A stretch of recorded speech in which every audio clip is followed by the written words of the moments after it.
सभ्यता, संस्कृति, साहित्य और बोडो जाति को भारत में, असम में डिग्निटी देने के लिए, सम्मान देने के लिए जिन लोगों ने आंदोलन किया, शहीद हुए, उनको हम याद करें और उनको हम कृतज्ञता पूर्वक याद करें कि अगर वो ना होते तो शायद हमारे समाज में इतनी जागृति नहीं होती।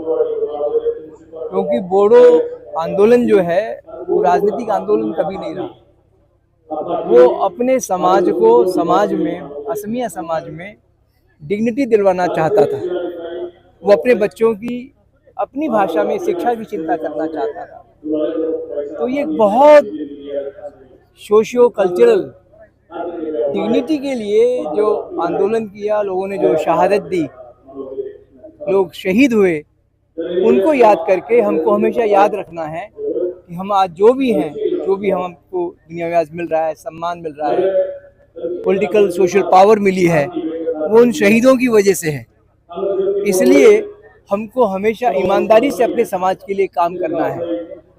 हम जान नहीं दे रहे हैं, अब शहादत देने की ज़रूरत नहीं है, मगर ईमानदारी से अपने समाज को आगे ले जाने की ज़रूरत है।